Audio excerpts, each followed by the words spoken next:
Kumuha kayo yung mga idoluin ninyo, yung makakatulong sa impact ng appearance ninyo, sa pag-uutak ninyo. Hindi yung pangit na nga kayo, idoluin nyo pangit pa pag-uugali. Lahat na lang pangit sa inyo. Real talk. Yo, what's up mga tol? It's your boy Billy Jack Sanchez, you wanna know why. At ngayong araw na to, lakad-lakad lang tayo alas 2 ng hapon dito sa Laing, UAE. Ay, napakainit. Pero anyway, compared to previous weather ng UAE, ito ay pa-end na ng summer, so tolerable na yung heat outside. It's not that hot that makes you irritated. Pero anyway, let's get back to the story. Ano nga ba ang pag-uusapan natin ngayong araw na to, mga chong? So gusto ko lang naman magsalita tungkol dito sa controversial cup ng Pilipinas, na ang Tambay Cup, na pagmamay-ari po ni Mr. Pio Balbuena, no? Shoutout kagad kay Brad Direct Pio Balbuena, at shoutout na rin kagad kay Tito Dave Balbuena. Yan, love lang tayo. Anyway mga tol, real talk lang ako ha. Magsana na sumama yung loob nyo, Mr. Pio Balbuena and Tito Dave Balbuena. Ito mga tol, at sa mga lahat ng supporters ng Tambay page, Tambay channel, at Tambay Cup, shoutout na rin po sa inyo. Ayan. So ayun mga tol, marami kasing nakukuhang reaksyon at samot-saring emosyon ng mga tao ang nakukuha natin tungkol dito sa Tambay Cup na to. Bakit kanyo? Kasi ang suggested retail price niya is 1,500 if I am not mistaken, and as well as meron silang cup na ni-release, no, na napakaganda. And congratulations sa design ninyo, na nagkakahalaga yata over 300k, no? Not pretty sure, pero yun yung naging market value ng cup na yon, no? Well, anyway, ito kasi si Makagago kasi, or si Maka-GAGO kasi, daming sinabing pambabato na pangit tungkol dito sa Tambay, na pandedenggoy daw, panloloko ng tao, masyadong daw mataas, ang pangit daw ng quality, bakit yung presyo ang gano'n, may New Era Cup naman. Ito guys, no, just to clear your thoughts about it, tsaka para hindi kayo pasukan ng negative thoughts tungkol sa pagnenegosyo or something like valuable or sa panggagaya ng disenyo na sinasabi rin ni Makagago, no. Sasagutin na natin lahat yan ng based on my point of view mga tol. Real talk ko lang. Yung Tambay Cup kasi po, no, ang ganda po kasi nung brand. It's a local made brand by Mr. Pio Balbuena. At yung word na Tambay, nangangahulugan yan ng napakaraming bagay. Pwede ka kasi maging tambay na mayaman, pwede ka maging tambay na average na tao, pwede ka rin maging tambay na mahirap, 'di ba? Pasukin na natin ang pagnenegosyo mga tol. Sabi, ginaya daw ni Brad Direct Pio Balbuena yung disenyo niya sa New Era Cup. Okay, sabihin ko sa inyo, tanungin ko kayo, meron pa bang original design ngayong panahon na to? We are now living on the modern days of technology, and everything is a copycat and just an improvised product. Isipin nyo na mabuti pare, hipokrito na lang ang tao magsasabi na original ang kanyang disenyo ngayong panahon na to, dahil ang dami ng mga taong yumao na may mga malulupit na ideya na ginaya at kinopya lang natin. Bigyan ko kayo ng malupit na example mga tol. Palagay nyo, ang Jollibee, original na disenyo nila ang kanilang mga produkto. Hindi nila ito hinango mula sa McDonald's, KFC at kung kanin-kanino pa mga brands such as Burger King. Hindi nyo ba napansin sa fast food chain na lang, nagkakaparehas pa sila ng kanilang mga binibentang produkto? Sasabihin nyo, hindi idol, kasi ano yan pagkain yan, okay lang gayahin. Okay lang pala gayahin, diba? O bakit, anong hinihimutok ninyo at anong pinagkaiba kung pagnenegosyo naman ang usapan, ginaya yung disenyo ng Jollibee sa McDo? So sumilong na muna ako, mabalik tayo. Ayan, pasensya na at naputol. Ano pa ba ang mga product na naggagayahan? Sabihin natin. O ito na lang, sa mga kotse mga tol, palagay ninyo, original design nila ang 4 na gulong at kahan ng umaandar na sasakyan. 'Di ba? Pare-parehas may headlights, pare-parehas may makina, may aircon. Improvising lang things, no? 'Di ba? Halos nga magkakamukha na mga sasakyan ngayon. Sa cellphone, Apple, Samsung, naggagayahan na rin yan. Ano ba yung mga features sa loob, naggagayahan din yan, men. Diba? Pinapalitan lang nila yung mga kanya-kanya nilang pangalan. Ganun din sa nangyari sa Tambay Cup. It's a Filipino brand with a courageous heart na try to copy some designs and try to improvise with their brand label. Hindi nyo ba matanggap? Ito kasi yung mga tao inggit na inggit. Hindi ko masisisi si Pio bakit siya kinakainggitan ng mga tao. At lalong lalo na to si Maka GAGO.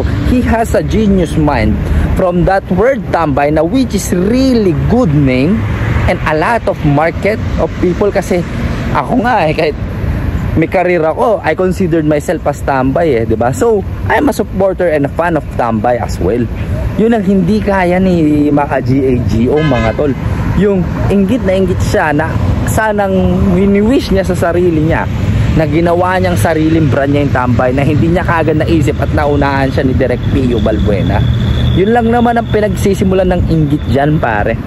At syempre, hindi nyo rin masisisi yung Tambay Cup, sabihin na natin limited edition siya, limited stocks only, bilang lang yung mass production niya. So yung version na yon nagtataas yung value. Bakit kanyo?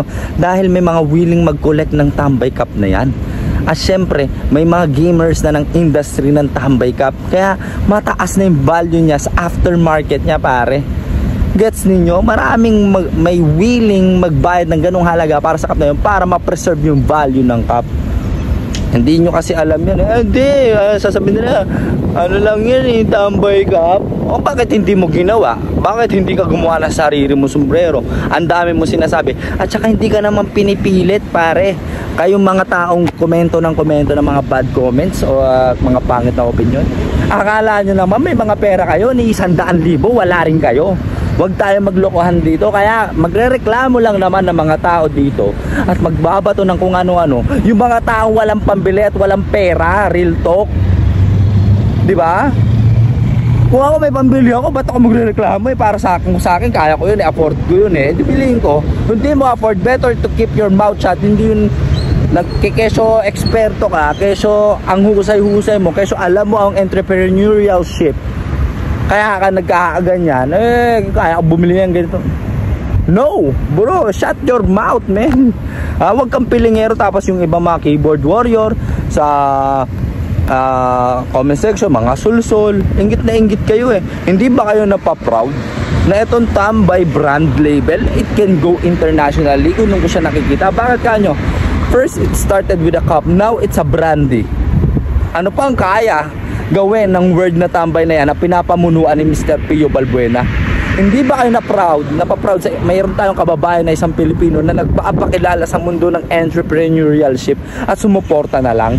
Diba? Ganun ba talaga kahina ang mga kokote ng bawat Pilipino? Ganun ba tayo kahirap sumuporta at kunin ng ating mga loob na may nakikita tayo nagsasuccessful na kababayan natin, gusto natin i-drag down pababa? Magkaroon naman kayo ng hiya sa inyong mga sarili, mga tol. Diba? Maging proud na lang kayo sa nagagawa ng kapwa ninyo, lalo na kababayan ninyo. At syempre, hindi naman gumamit ng ibang salita, gumamit ng lengguaheng Pilipino, and that word is tambay. Diba? Bakit ako nagtatrabaho? Real talk lang, mga tol. Bakit ako nagtatrabahong maigi? I work extra hours of my life.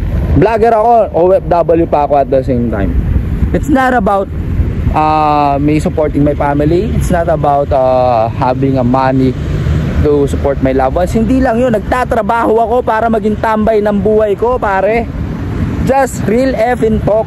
Wake up, Philippines, bro. Ang ganda nga naman sa akin ng tambay. Gusto mo maging tambay? Magsumikap ka. Gusto mo maging tambay? Hindi ka makabili ng Tambay Cup? Bumili ka ng ganitong halagang sombrero? Magsumikap ka.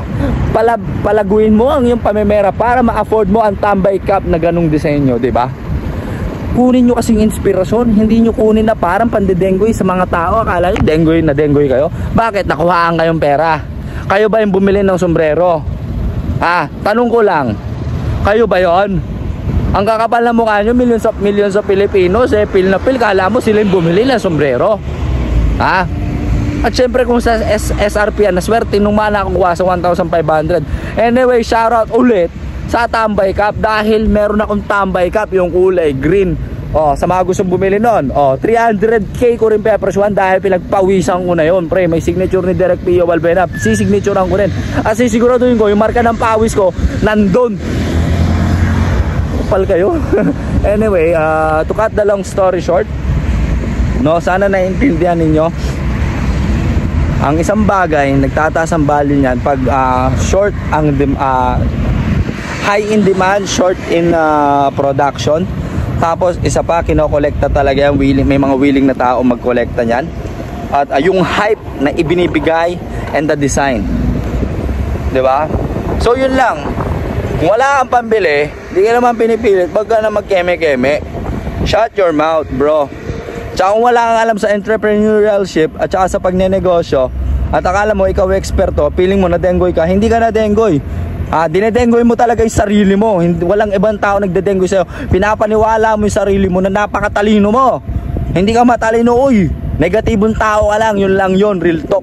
Lalo ka na maka-GAGO, inggitero ka. Lahat ng mga kahombre mo, sorry to say, lahat kayo mga pulpol. Lahat ng mga nagpapalo kay maka-GAGO about dito sa Tambay Cup na to at sumusuporta sa mga sinabi ni maka-GAGO, mga walang utak, mga kahombre, mga lahat kayo, tostado yung ulo, nabibil kayo ang nadedengoy ni maka-GAGO. Dahil lahat kayo mga negatibong tao, mga kahombre, mga ulol, mga GAGO kayong lahat. Magsama-sama kayong mga pangit. Total, syempre, idolo nyo pangit, di kayo din pangit. Lahat ng mga kahombre, for sure, pangit yung mga yan, men. Pustahan, lahat ng mga nag-idol sa akin, mga kasing guwapings ko yan, sigurado. Tignan nyo naman idol nyo, Bombay na mukhang libag na mataba. Tapos mukhang mabantot sa video pa. Ako partida walang liko pero ang gwapo, mukhang fresh, pare kaagising lang, tas macho pa. Tignan nyo yan, pre.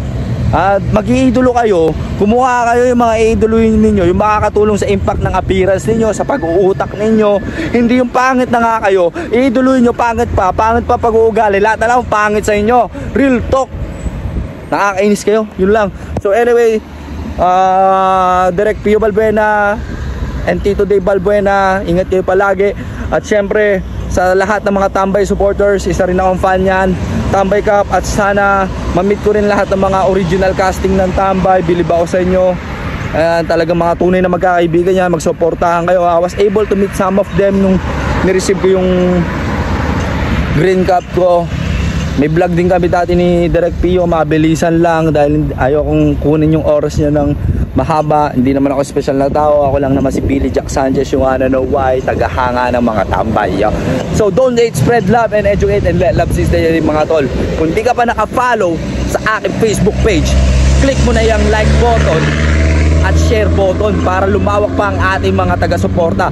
At huwag kakalimutan na bisitahin na rin ang aking YouTube channel mga tol, Billy Jack Sanchez. You wanna know why?